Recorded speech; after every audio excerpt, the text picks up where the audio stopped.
Many thanks for choosing us. It's another period of parliamentary season as MPs return from their Christmas break full of energy to deal with business for the new year. Back from the acrimonious E-levy fight in the chamber, nothing seems to have changed, with the NDC and MPP MPs still sticking to their position.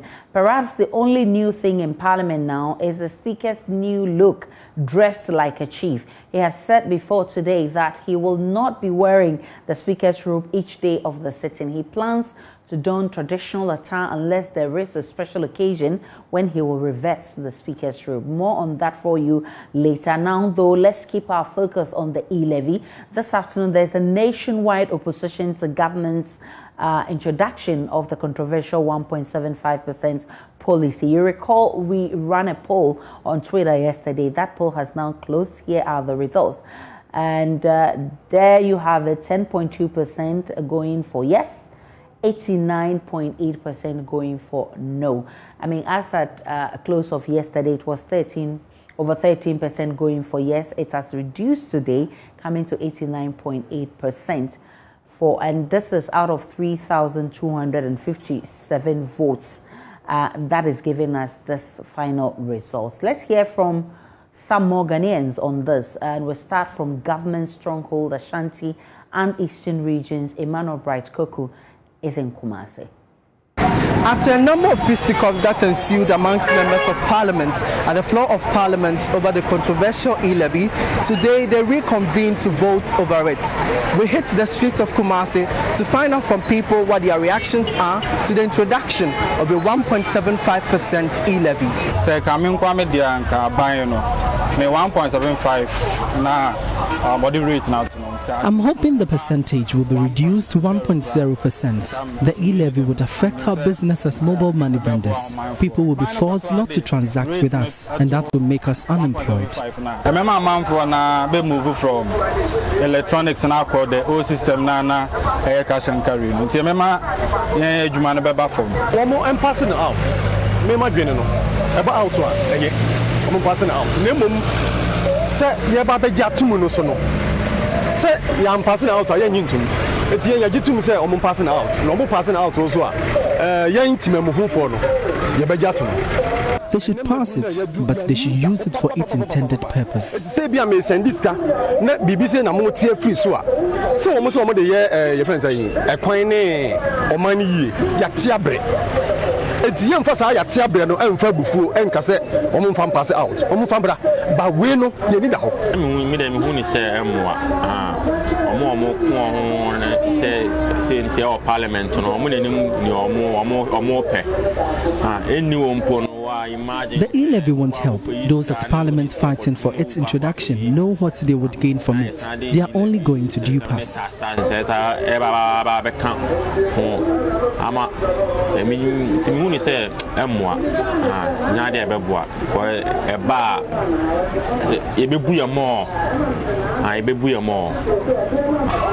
If I be on say Ghana had been for on betting a castle, if I see you see, Nazi is so Emma.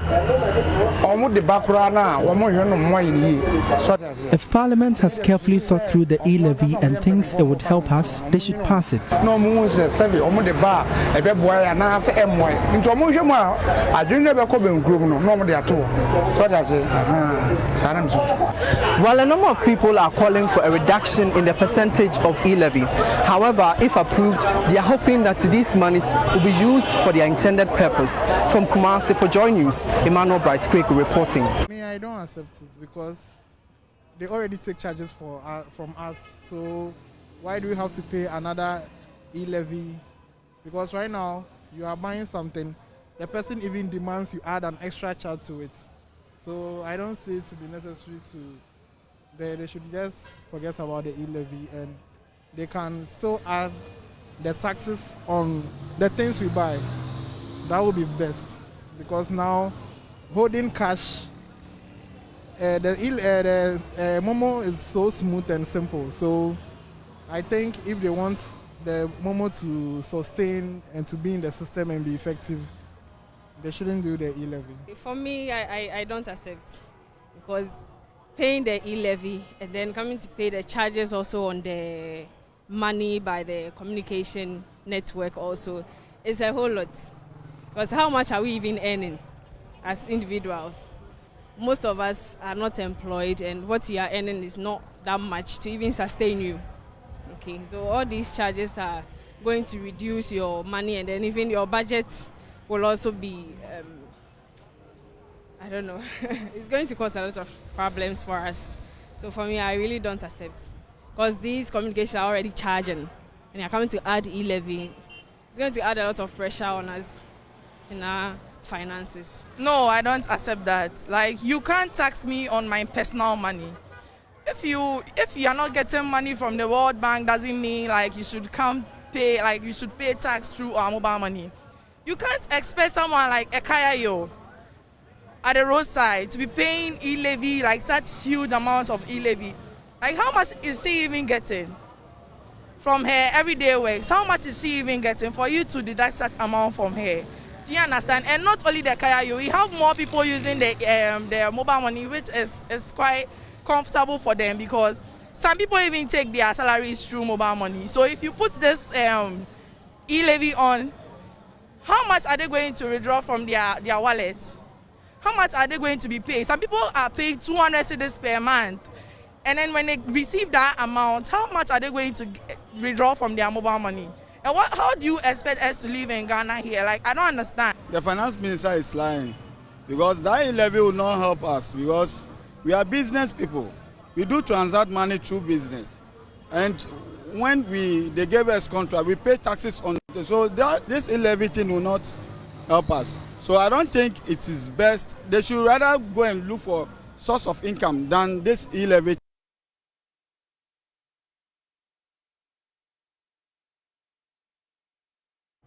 We can now talk about last week's Thursday's explosion at APIATSE in the western region, which killed a 21-year-old son, Justice Appiah. It's also destroyed his 10-bedroom house and his farm. That is the story of a 60-year-old miner, Joseph Appiah, who says he had wished death upon himself after the explosion that devastated and wiped out his entire village. Maxwell Agbagba went to meet him and has come through with this report. It's about Wednesday. I have met Joseph Appiah at the new shelter where the displaced persons will be resettled. There's a meeting underway about 150 meters away from where we are standing. A new committee that has been formed is discussing the resettlement plan. Joseph is a member of that committee, but has agreed to talk to me about his misfortune. He says his 21-year-old son, Justice Appiah, had taken his mother and siblings to safety before moving close to the burning explosive van to take pictures. I have so many things, drinking spot, 5 rooms, and then the new house. Okay. Store and other stuff. What kind of child was he? I'm sure you loved him as a child. The community actually liked him. Like the whole community mentions his name, Suarez. Yeah. He's free like the way I am. Yeah. He's free. That is why people keep on mentioning his name. Joseph Appiah says he lost his 10-bedroom house and a pub to the explosion. And then my new house is 10-bedroom self-contained. 10-bedroom? Yeah, each room having its own washroom. 10-bedroom? Yeah. So that's been completely destroyed or what? Destroyed. Wow. The grass, people came and then fixed the grasses. 3 days after this incident happened. Wow. I can surely send you all the pictures. Yeah. So you've lost a 10-bedroom house. Yeah. What else did you lose? Your drinking spot? Yeah, the drinking spot, and then the store, and then that 5 bedrooms. And then the new house. Yeah. I've done the POP, everything. Sliding windows. I've fixed everything, and it has got spoiled. When I came to the scene, I said to a lot of people that I wish I would have died. Because it wasn't easy for me at that particular moment. But currently, I'm managing. I went to Kumasi. I've bought China doors. Yeah, I said I will fix China doors throughout, and then the washroom is China, that glass door. So I have it, in my sister's house. Yeah. So when this issue happened, yeah, I said to myself, currently, where am I going to send these items to? Mm. So right as I speak to you, I'm managing some corner. His son, Justice Appiah, popularly known as Suarez, has been described as a community child who diligently served the people of APIATSE. We're going to have a wedding this morning that I'm talking. Head pastor of the Dominion Miracle Center of Faith Church, Derek Eshen, says the church lost everything. He says Suarez is irreplaceable. He wants to do things on his own. He drives one of these Okada, that's Pragya as we call around. He's a guy that everyone loves here in this town. He's a very good guy. Whatever you tell him to do, he will do it and do it out of his heart. And he's a good guy. He's a very good guy. That is why everyone is talking about Suarez. And there's this guy too, Kofi Small Boy. We call him a boy. He was also taking video at the incident and he also lost his life. He's also a good guy. So we're going to have a wedding this morning that I'm talking to you. We're supposed to have a wedding, but because of the incident, the wedding had been called off.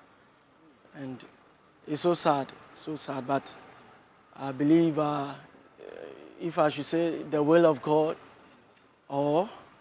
but we give God all the glory for this incident and nothing much I can say. They've waited all this while, but it hasn't been easy for them, but I've been encouraging them, praying with them, and then they are okay now. This is the Dominion Miracle Center of Faith Church. On a normal day, you find some members of this community here gathering for evening service. But that is not the case today. Many of them are packing their bag and baggages, leaving this community after the disaster that struck. The community itself is deserted. It's only under police and military protection. But if you come here to this church, you find remnants of instruments, musical instruments like this, like the drums. Down there I can see a Bible which has been burnt into ashes. I can also see a standing fan which was previously used by the church. From Aircon, Median Casa, Solomon Angel, I from King Solomon, but the whole Western region had the Ubo Aircon will be a better. Yes, taxi driver. An APIATSE resident and taxi driver, popularly known as Aircon, says the community will never forget the generosity of Suarez. A municipal security council meeting on Thursday formed a committee that will be in charge of donations and the resettlement plan for the new shelter. Isaac Dasmani is the MC for Prestia Uni Valley. A committee that will foresee the disbursement of the relief items. I mean, we manage it, and then all the resources are coming. What we do, if you look at the committee, we've included the CEO of the Fiasimai Rural Bank, and then yes, he is going to see to it that all the monies that we receive goes into the bank account, and then at the end of the committee will sit down and then we'll plan properly and disburse it to them, and then also use it to take care of or provide the necessary things that they need. Meanwhile, more donations continue to pour in for the affected residents. Malcolm is hoping to bring some relief to the people. Here's a rep. Malcolm, as a family, we felt the tragedy that have happened to APIATSE people. So we came to come and help and present something to them because it is our duty to do something to those people that are affected. So we did not come for anything. We come to do present the good things, as the goods to the affected people, so that they too just know how lovely the company think of them. These are items, lactose soy, water, and spaghetti, and some items. Yeah. CEO of Engineers and Planners Ibrahim Mahama has promised to donate cement to help with the reconstruction efforts of the community. He donated 5,000 bags of rice, cooking oil, and 5,000 tins of mackerel. Here's a representative from his company. That the Vice President of Ghana promised to rebuild the city.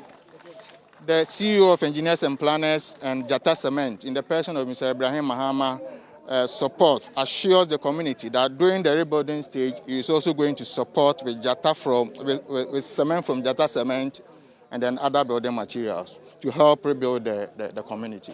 So that is the purpose for our visit.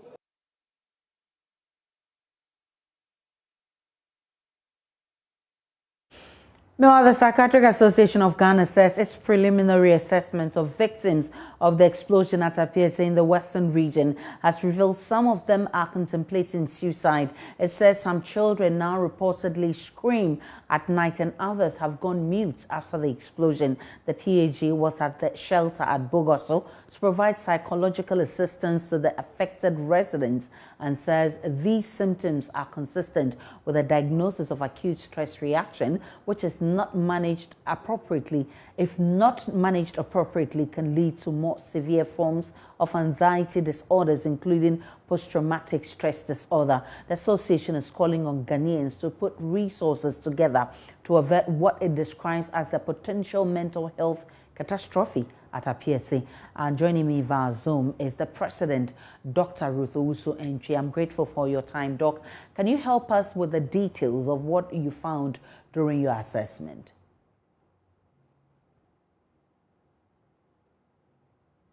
Kindly unmute for me, Doc.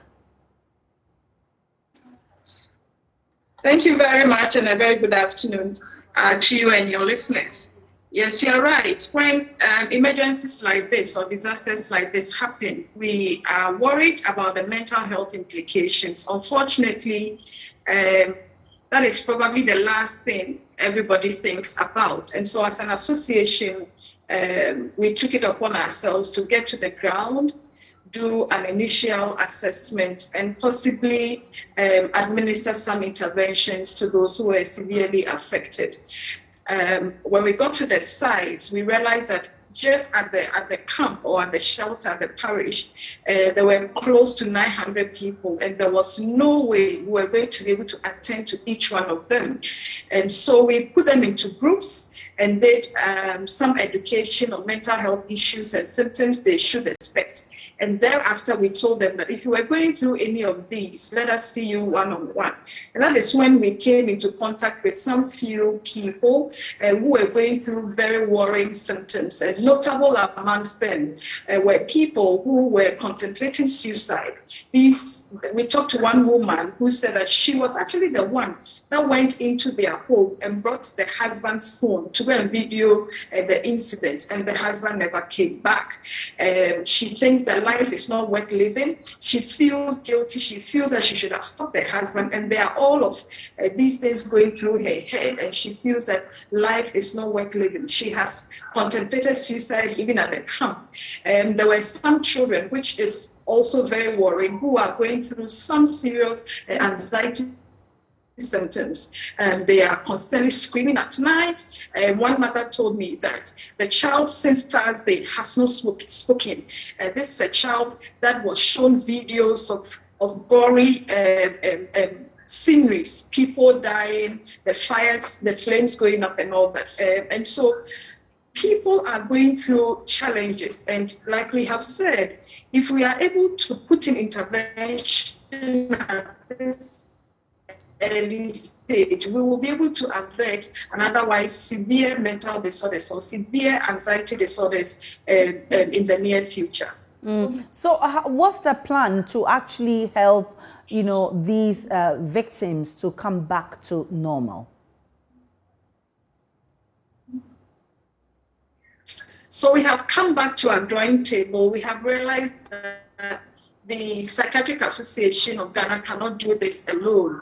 We need human resource as well as monetary support. Our first visit was done on our own. We took medications from our own coffers. We got to travel our hotel, couldn't attend to all the 900 people. And so we have come back. We are liaising with Mental Health Authority. We are liaising with the Psychiatric Nurses Association, as well as Mental Health Authority, and then the Psychiatric and the Psychological Council, and that's our weight together and really sit the town so that at least almost everybody will get a one-on-one assessment and one-on-one intervention, because that is what the people need. Everybody there overlook it. We can't continue to do just relocating them. We said in our press release that yes, they could be recent. So, all right, there seems to be a connection problem with Dr. Entry. We'll try and get her back on and so she can make that point. She's actually talking about victims of the APIATSE explosion, some of them who are contemplating suicide. And she described one of them who said the husband went and never came back, and she feels it's her responsibility to have stopped the husband from going, but she didn't do that, so she's feeling bad. Is Dr. Ruth Entry back? Yes, Dr. Entry, if you're back, let's hear you. Yes, so can you hear me now? Loud and clear. All right, great. So I was saying initially that after our initial assessment, we realized that this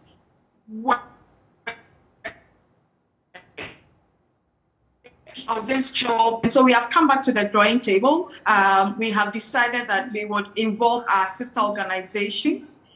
We are liaising with the Mental Health Authority, the Psychiatric Nurses Association, as well as the Ghana Psychologists Association to put our weight together and go back there and be able to administer one-on-one intervention to the people. Looking at the extent of the devastation, we think that everybody in APIATSE should get some form of mental health assessment and intervention. Other than that, they will be resettled. APIATSE community will come back together. Work will start, but without these mental health support and intervention, we will have a community with a lot of mental health challenges, a community that may not be productive because they will not have sound mind. Specifically, what's the role of government in this? We are hoping that government will support us with logistics. We have to travel from various places and go to the community. We need money to do that. We have to send medications in some cases. These are specialized psychiatric medications. They are not over the counter. Some of them are not even available in the community, and we have to carry them from Kumasi and Accra to the place. And we need money to purchase them. And all of these will be grateful if we get the government supporting us. Then again, we are lodging at various places. These are not guest houses or hotels that do not charge or that accommodate people for free. And so if support is coming that way, of course, when the team gets there, they will be feeding, they need the strength to do that. All of these involve money. And so we will need monetary support from the government to support us to be able to render this kind of intervention to the fullest. I'm grateful for your time. Dr. Ruth Entry is the president of the Ghana Psychiatric Association, and she's calling on government and all stakeholders to be part of this to avert what she describes as a permanent disorder with victims of the APIATSE explosion. We can now go back to Parliament because we have MP for Bogoso on the floor of the House, also associating himself with those who have made statements with sympathy to the victims of the APIATSE explosion. We move to the mortuary to make sure the information about data of people who have passed on is authentic. So we actually arrive at 13 people who have passed on. Right Honorable Speaker, this morning I've heard that a committee has been put in place to manage the items being donated by individuals and groups, which my name was missing. Yes, I've called on the MC that if anything at all, a rep from my camp should be present so that at least we all can monitor the items and make sure that they go to the right people, and then people will actually benefit from that. My greatest problem now is that when I followed the Vice President, there was a promise that we're going to put up houses for the people of APIATSE.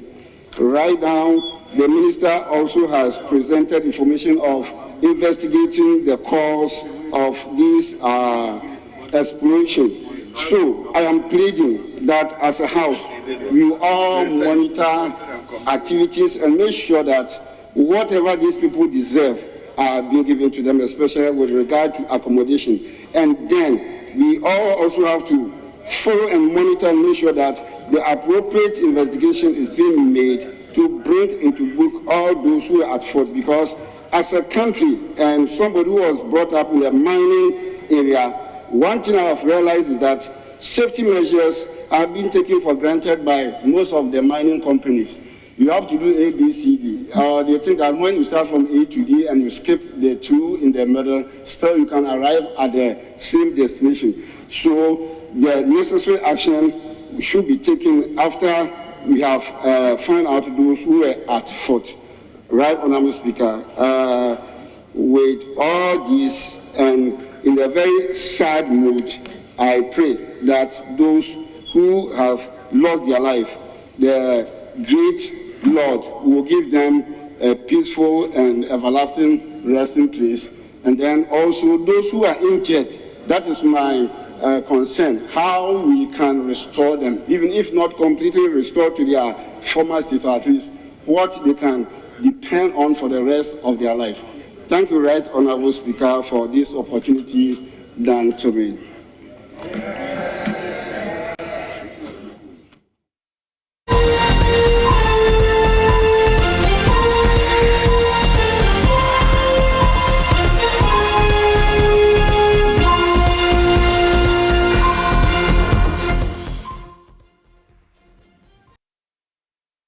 Welcome back from that break. As part of rehabilitation efforts for the people of the APIATSE explosion, government has instituted a support scheme for the victims who suffered losses.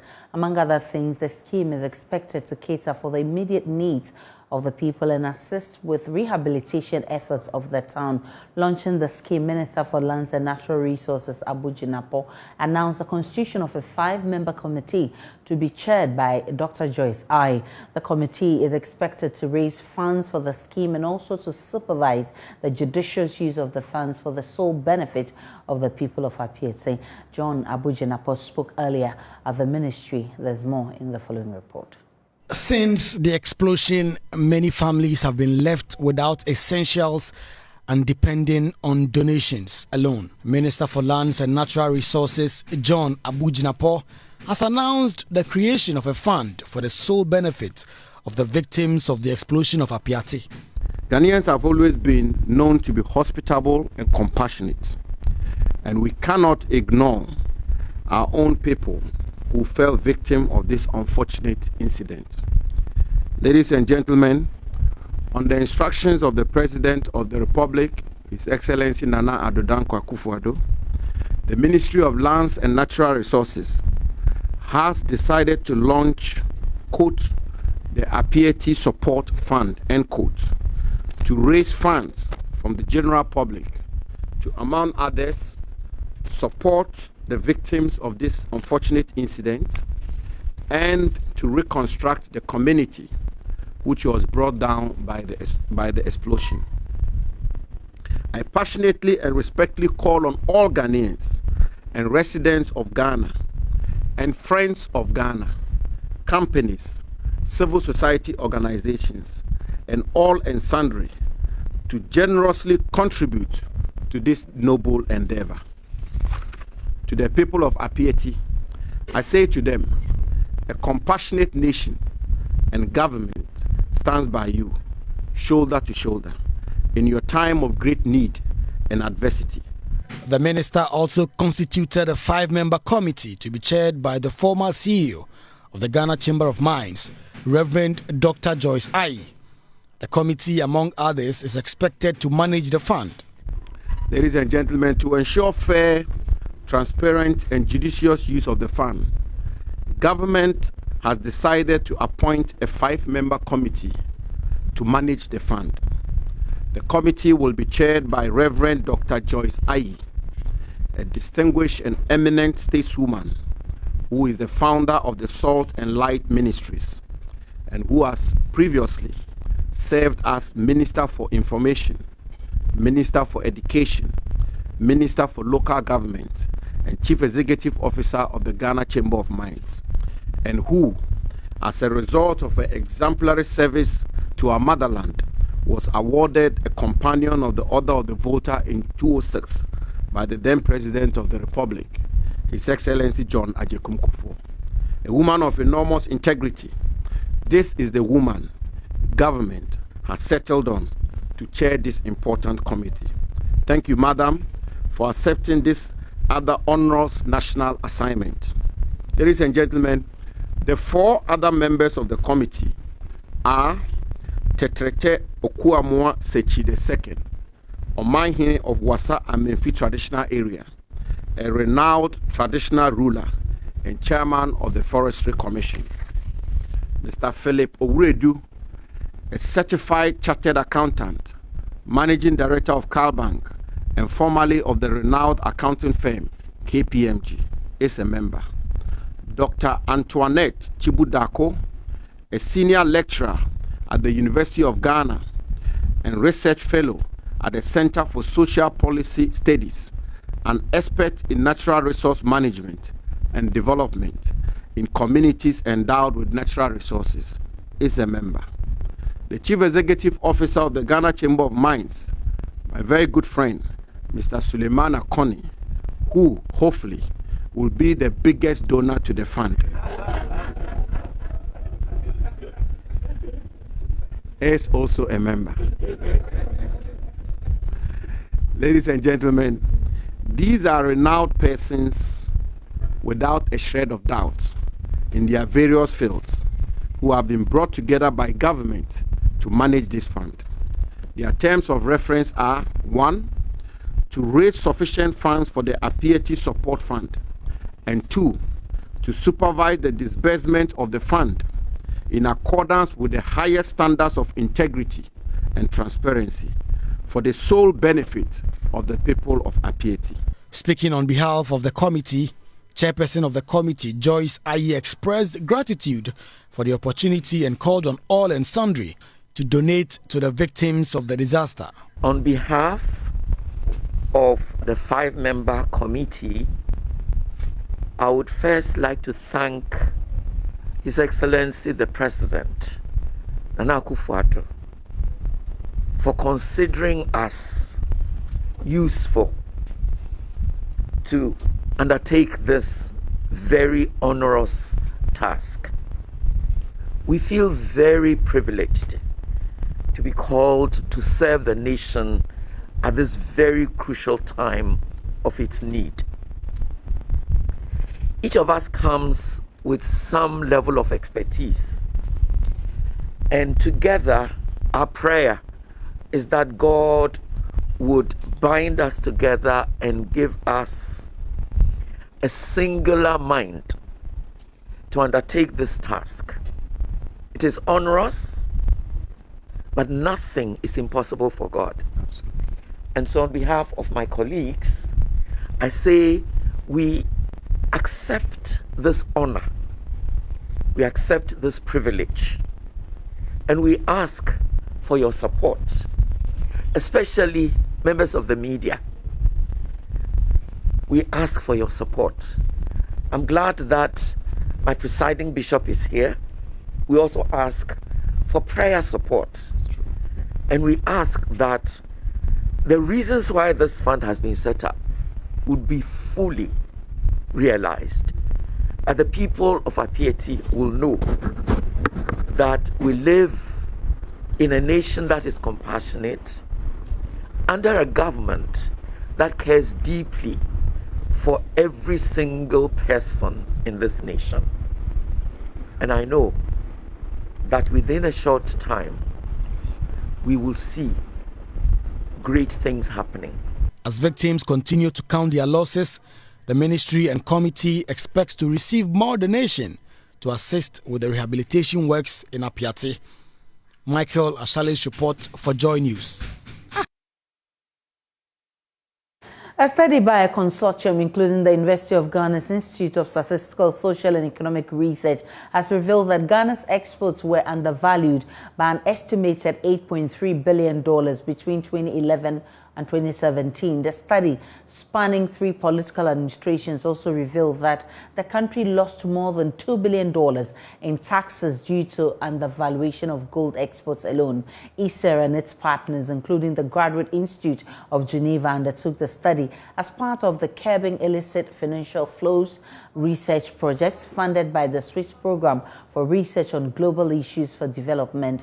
Presenting details of the study, senior economics researcher at ISER and member of the research team, Dr. Ama Ahene Kujo, indicated the project used a novel method to gather data from the GRA and other government agencies.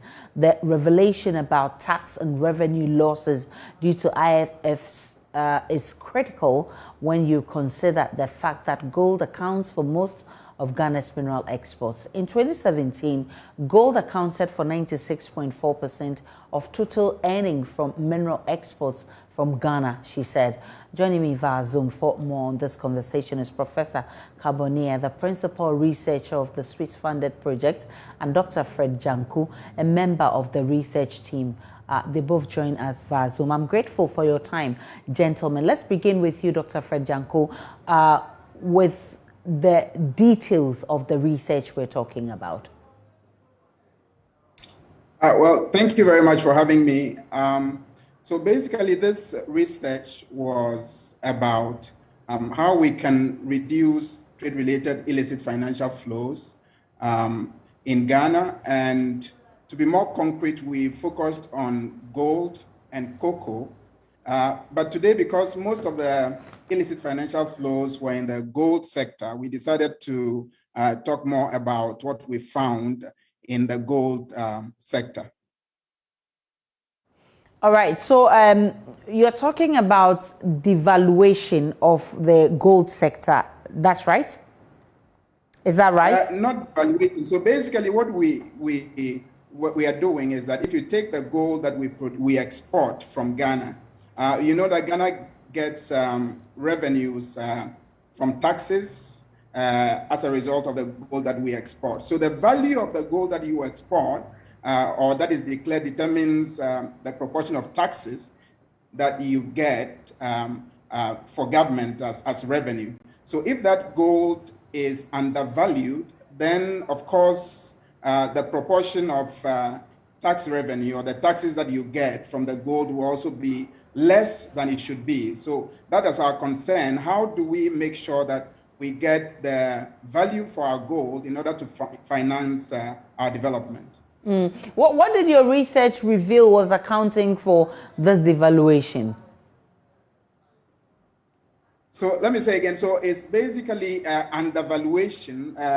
We found that some of the gold, the value of the gold, that when you compare what goes out from Ghana to what is reported in the international market, there is a discrepancy. And so that discrepancy that we are classifying as undervaluation, which affects our tax base. And what accounts for that, there are a number of factors, one of which can just be data discrepancies. Another one could be the content of gold that is actually in the product that we are exporting. So if you export what you declare as gold, it's assumed that it's almost 99% or more gold content. But if actually it is not, then that can also account for this undervaluation. But we took all that into account to get very conservative estimates, if you like, lower bound estimates of what the undervaluation actually is. Let's look at how you came by the Ghana story. I'm talking about the figures that concludes Ghana's current situation. How did we get here? So, well, I don't want to sound too technical, but we looked actually at transaction level data, so daily transactions of gold that were exported from Ghana. Compare that with the export, the values that are declared internationally. And then we do a number of other take other things into consideration, as I said before, the purity of gold, etc., in order to have an estimate of how much Ghana may be losing as a result of undervaluation of gold exports. And to put this in context, it's important because of the issues that are going on currently in the country about raising more revenue for Ghana. And we know that we are currently talking about issues of E-levy and so on. And so this research is critical because we are just providing also another option for the country to raise more revenue. If we're able to tighten up our systems, we're able to put in place the regulatory system that are needed and implement them, then we are more likely to get more revenue from our exports than we are currently getting. Let me bring in Prof. Prof, what really inspired this research? Well, thanks a lot for having me, and I just listened to your program on this very tragic blast that you had, and I wish to convey our condolences to all the victims and their families.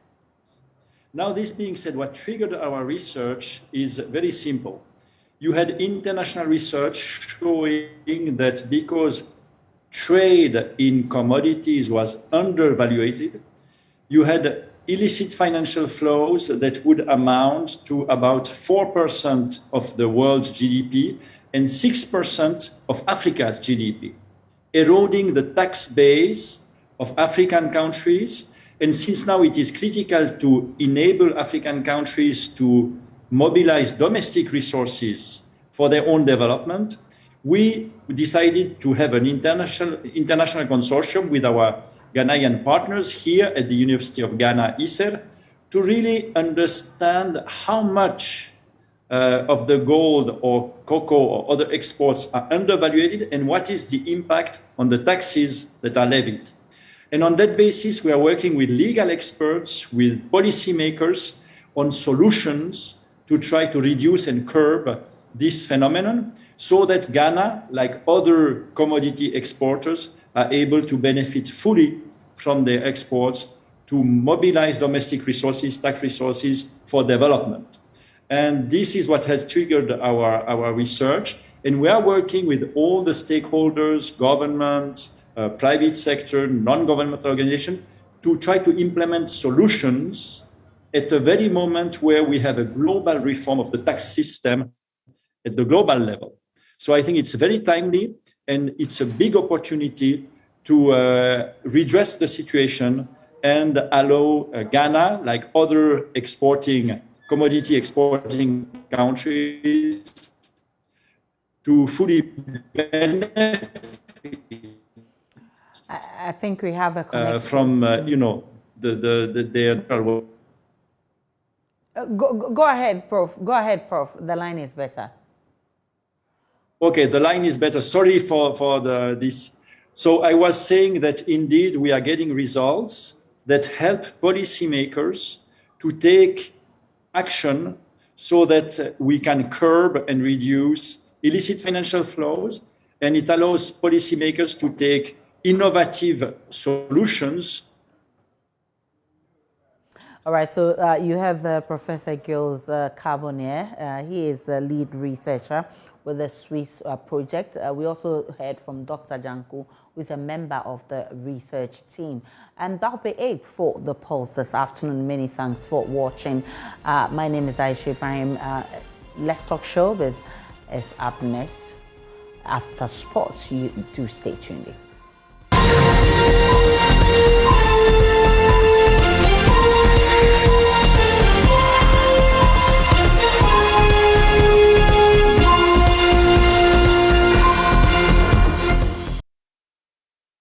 Hello, good afternoon and welcome to the sports segment here on the JoyNews. Pulse with me, Reiko Ampofo. The Confederation of African Football has launched an investigation into last night's stampede at the Olympic Stadium in Yaoundé, which has left dozens of fans injured and at least 8 reported dead. The incident occurred during the round of 16 tie between host Cameroon and Comoros. Now, CAF President Patrice Motsepe, addressed the media earlier this afternoon, tournament correspondent George Adu Jr. was at the press conference and spoke to my colleague Nathaniel Atto. Commend CAF for intermittently breaking in and coming in with some sort of information, even when it was very difficult for them last night after we had heard about the report or after we had found out that there was a stampede. They had to come in with a funny press conference. I mean, a funny statement that just said that they are aware of the situation and they are working up with it. I think that they've managed themselves very well in the situation. The CAF president and his entourage have been to the various hospitals. They've had meetings with the local organizing committee. They've spoken to some of the witnesses. They've had an idea also about what probably could have gone wrong, and they have taken measures. So I agree with you, Nat. It was very, very, very important that a press conference of this happens, because remember, before the Africa Cup of Nations, we had a lot of negative reportage. People were not hoping and wishing that Africa were going to be able to host as well. There were worries about security and all. So you can understand the tangent with which some of the international media have taken it. We really needed some sort of a respite. And I think that the CAF emergency press conference, does not entirely solve and answer all the questions, but it puts a foot forward in trying to handle the situation. All right, George. Now let's talk about reactions from town, and then we'll come back to the news conference and some very striking statements made by the CAF president. Now, what have been the reactions? I mean, following this rather unfortunate incident, we've been playing your report over the air, and even here in Ghana, it brings us unfortunate memories and reminiscences of the May 9 disaster. Yes. It will surprise you, Nat, but a lot of Cameroonians are angry. They are angry because they feel that those who have died and those who are injured had the absolute right to be in the stadium. Now, why do they say that? If you look at the Olympic Stadium, it's got a very long stretch now. Before you get into the inner perimeter where they were, just around the stadium, you have shown your COVID test. You have done your COVID test and shown your COVID test just around the roundabout. That's about 700 meters out. You would have also gone through the first or second security check at least. So you would have just gotten to the final check where the security was supposed to lead you into the stadium and watch your game. So every one of those we're talking about, may their souls rest in perfect peace, all the 8 who have died, all the 38 who were injured, of which 31 are slightly injured and 7 are in serious condition, had the absolute right to be here because they had bought their tickets, they had done the COVID test. Now, this is what is causing the rage. This is why the Cameroonians are angry. Wow. Because it comes down to, some inefficiency of some sort. Yeah. Yes, yeah. How they were managed. Very well. How they were managed, yeah. Now, very, very quickly before we wrap this up, George, the CAF president is asking for the Olympic Stadium to be closed, so that the game that's supposed to be played there on Sunday doesn't come off.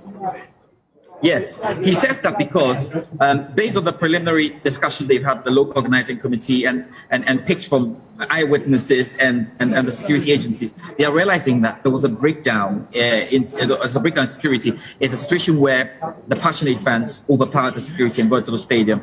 One gate, we're being told, was supposed to be open at the time. It was closed, and that's how come the passionate fans were not patient enough to allow things to go through. So they had to jump over the fence, like we saw it over the barricade. They had to run through the entrance, as we saw it, and that was clearly the situation. So what they're saying is that until they are satisfied with the report that comes out and measures that are going to be taken at the Olympic Stadium, there's no point playing another game there. Therefore, the quarterfinal game that was supposed to be hosted by the Olympic Stadium has been moved to this stadium where I am now, the Amateur Hiju Stadium, which is going to host the Morocco versus Malawi game, and where the press conference was held. This stadium, that is maybe 20 minutes drive away from the Olympic Stadium, Amateur Hiju, is going to actually take charge of the quarterfinal game. Now, that is pending.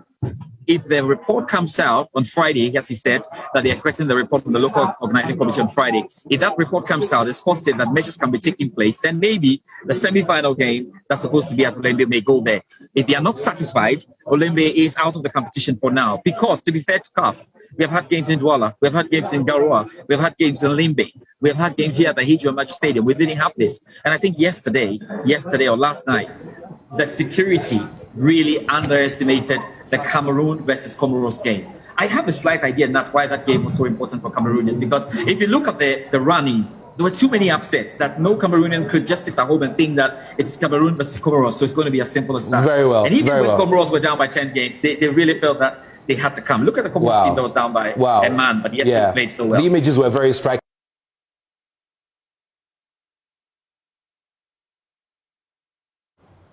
So that was Nathaniel Atto speaking to George Addo Jr., who is currently in Cameroon. If there are any updates, I'll be providing you with that right here on the Joy News channel, on social media at Joy Sports GH, or on our website, myjoyonline.com/sports. My name is Ore Kwampofo, and Let's Talk Showbiz is up next.